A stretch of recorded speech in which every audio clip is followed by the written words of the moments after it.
पिछले वीडियो में हमने आर्थिक भूगोल के सिलेबस के बारे में अध्ययन किया।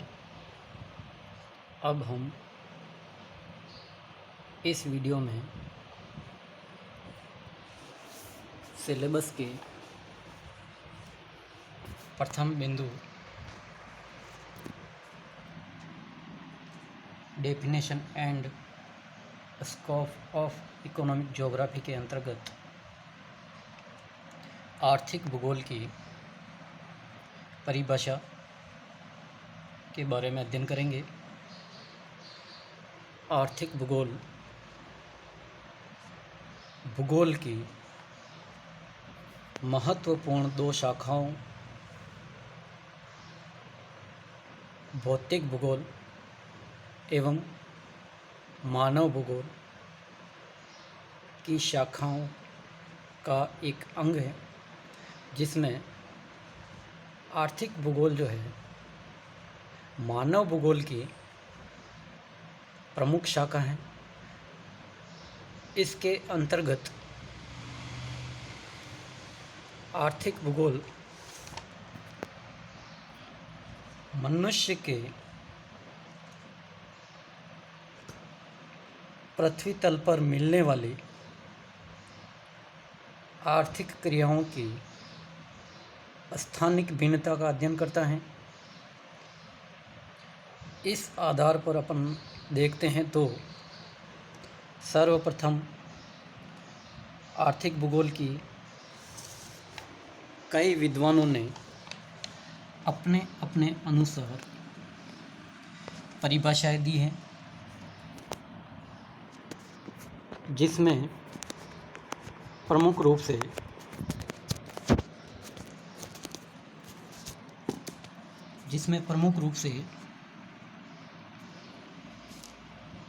R.E. मर्फी के अनुसार आर्थिक भूगोल मनुष्य के जीविकोपार्जन की विधियों में एक स्थान से दूसरे स्थान पर मिलने वाले समानताओं और विशेषताओं का अध्ययन किया जाता है।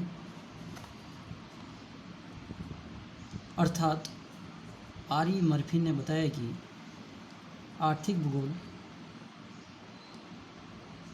मनुष्य जो है अपने जीवन को अस्तित्व में बनाए रखने के लिए कुछ न कुछ आर्थिक क्रियाएं करता है। उन्हीं को जीविकोपार्जन की विधियां कह सकते हैं। अर्थात इन जीविकोपार्जन की जो विधियां हैं वह प्रकृति के अनुसार उपलब्ध कराए गए संसाधनों एवं उस मानव के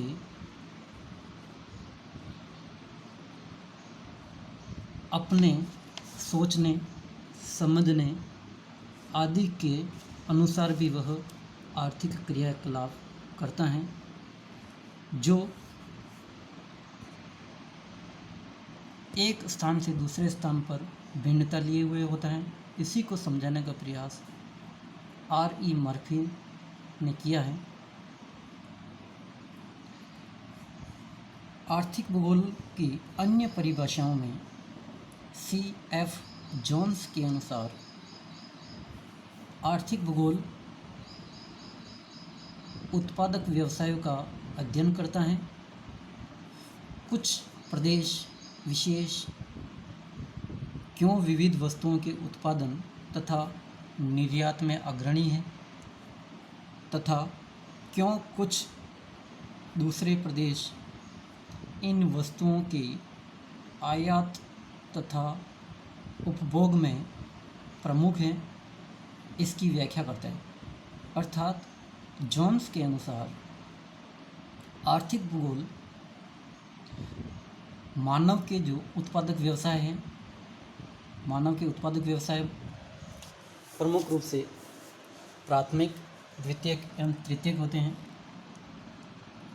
उनका अध्ययन करता है। और वो जो है कुछ प्रदेश जो है क्यों विविध वस्तुओं के उत्पादन तथा निर्यात में अग्रणी है, अर्थात बहुत सारी वस्तुओं का जो उत्पादन अधिक मात्रा में करेंगे तो वो निर्यात में अग्रणी होंगे, तथा कुछ जो दूसरे जो अन्य प्रदेश जो होते हैं वो उन वस्तुओं का उत्पादन नहीं करते हैं और उनकी आवश्यकता होती है, इस कारण से वह उन वस्तुओं के आयात तथा उपभोग में प्रमुख होते हैं। इनकी व्याख्या करता है। अर्थात जोन्स ने बताया कि स्थानिक स्थल रूपों के अनुसार और वहाँ के मानव के आर्थिक क्रियाओं में भिन्नताओं के कारण कुछ प्रदेश विशेष में जो भिन्नताएं जो पाई जाती हैं उसका अध्ययन करने का प्रयास करता है। अन्य विद्वान गोष्ठ के अनुसार आर्थिक भूगोल में विश्व के विभिन्न भागों की प्रकृतिगत विशेषताओं का वैज्ञानिक विवेचन किया जाता है, जिनका वस्तुओं के उत्पादन पर प्रत्यक्ष प्रभाव पड़ता है। गोष्ठ ने आर्थिक भूगोल का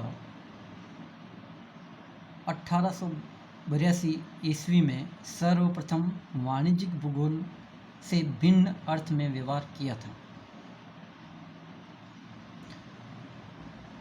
अर्थात गोष्ठ के अनुसार आर्थिक भूगोल में विश्व के विभिन्न भागों की प्राकृतिक विशेषताएं, अर्थात प्रकृति द्वारा जो उपलब्ध जो विशेषताएं हैं उनका वैज्ञानिक विवेचन किया जाता है। यानी किस प्रकार से वो जो प्रकृतिगत जो विशेषताएं उनका किस प्रकार से वो बने हैं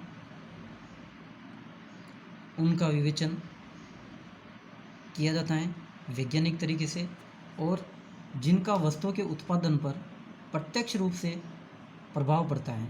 अर्थात वहाँ जो उपलब्ध जो संसाधन हैं उन संसाधनों का प्रभाव प्रत्यक्षतः आर्थिक क्रियाकलापों पर पड़ता है, उसका अध्ययन इसमें किया जाता है।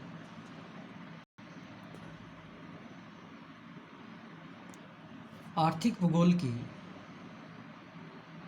अन्य परिभाषाओं में एलेक्जेंडर ने आर्थिक भूगोल की परिभाषा निम्न प्रकार से दी है। Economic geography is the study of areal variation on the earth surface in man's activities related to producing, exchanging and consuming wealth। अर्थात स्पष्ट है कि आर्थिक भूगोल जीविकोपार्जन के ढंगों और उनकी समस्याओं से संबंधित विज्ञान है, जिनमें भूतल के आधारभूत संसाधनों और उनसे संबंधित मानव क्रियाओं के संबंध का अध्ययन किया जाता है। दूसरे शब्दों में आर्थिक भूगोल मानव द्वारा भूतल के प्राकृतिक संसाधनों के विदोहन से संबंधित विज्ञान है, जिनमें उनके उत्पादन, परिवहन, वितरण और उपभोग का अध्ययन किया जाता है। अर्थात मानव भूगोल जो है मानव द्वारा भूतल पर प्राकृतिक संसाधन यानी अर्थात प्रकृति द्वारा उपलब्ध कराए गए जो भी संसाधन है उन संसाधनों का विदोहन यानी वो किस प्रकार से उनका दोहन करता है या उनका उपयोग करता है, जिनमें उनके उत्पादन यानी वो किस प्रकार उत्पादित करता है अन्य वस्तुओं का, और उनका परिवहन, और वो जो अन्य जो साधनों परिवहन के साधनों द्वारा वो किस प्रकार से वितरण करता है, और वितरण अर्थात जहाँ पर इन वस्तुओं का उत्पादन कम होता है वहाँ पर इनको ले जाया जाता है, और जहाँ पर इन वस्तुओं का उत्पादन ज़्यादा होता है वहाँ से अन्य स्थानों को पहुँचाया जाता है। उन सब का अध्ययन इसके अंतर्गत आर्थिक भूगोल के अंतर्गत किया जाता है, ऐसा अलेक्जेंडर ने बताया। प्रोफेसर शो के अनुसार आर्थिक भूगोल के अंतर्गत इन बातों का अध्ययन किया जाता है कि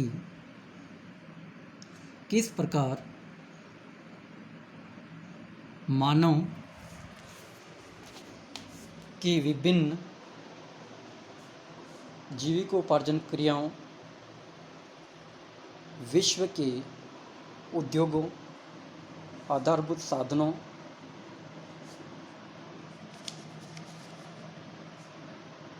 और औद्योगिक वस्तुओं की प्रगति या प्राप्ति के अनुरूप होती हैं। अर्थात शो के अनुसार आर्थिक भूगोल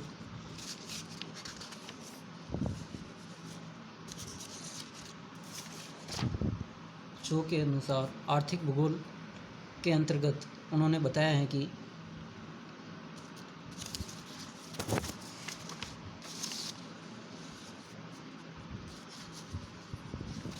आर्थिक भूगोल उन बातों का अध्ययन किया जाता है जिसमें किस प्रकार मानव की विभिन्न जीविकोपार्जन जो क्रिया हैं वो विश्व के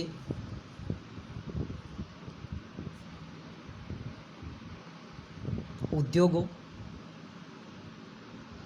जिसमें प्रमुख रूप से कई उद्योग होते हैं, लौह इस्पात उद्योग, वस्त्र उद्योग, सीमेंट उद्योग, इलेक्ट्रॉनिक, रसायन उद्योग आदि। आधारभूत साधनों में जैसे सड़क है,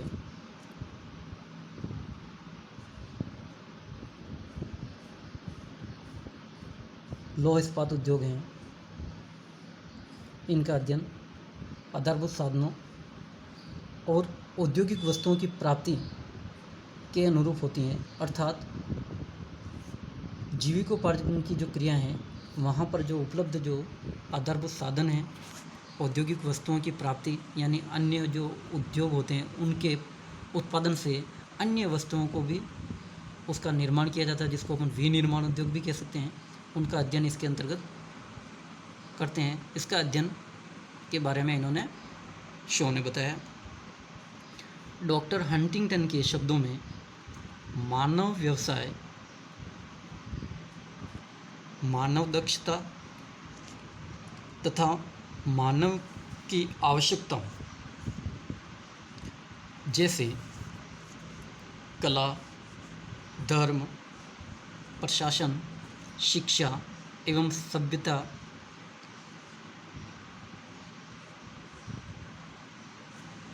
के अन्य पक्षों पर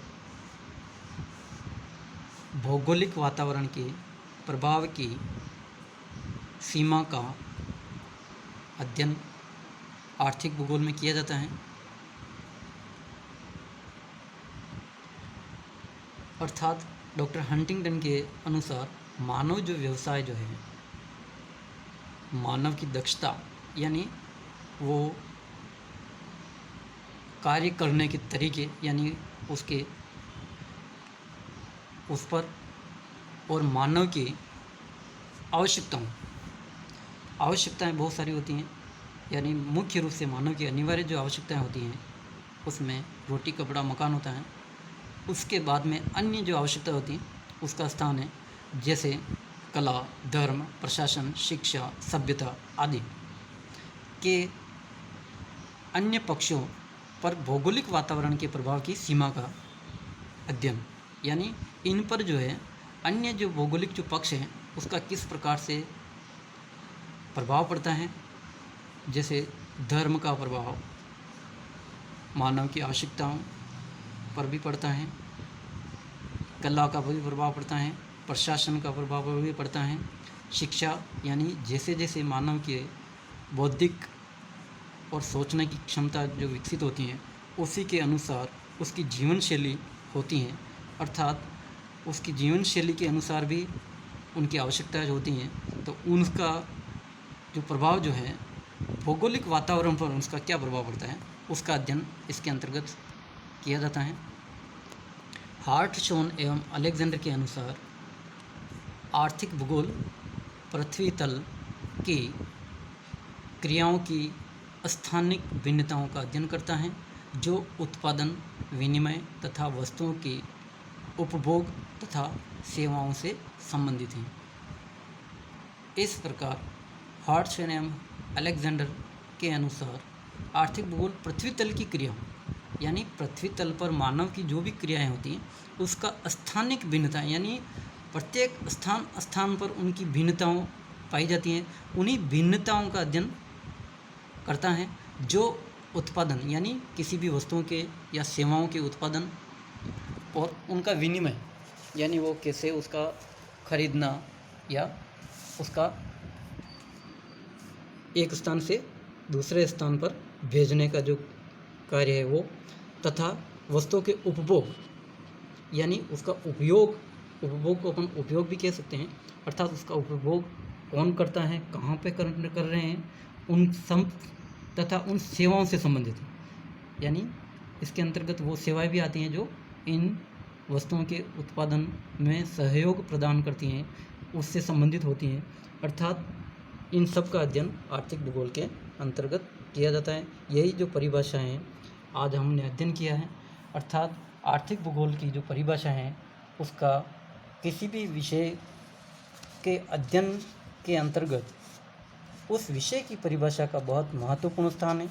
इसलिए सबसे पहले आज अपन ने आर्थिक भूगोल की जो परिभाषा है उसका अध्ययन किया है, और इसका अध्ययन करने के बाद में अपने को आगे जो आने वाले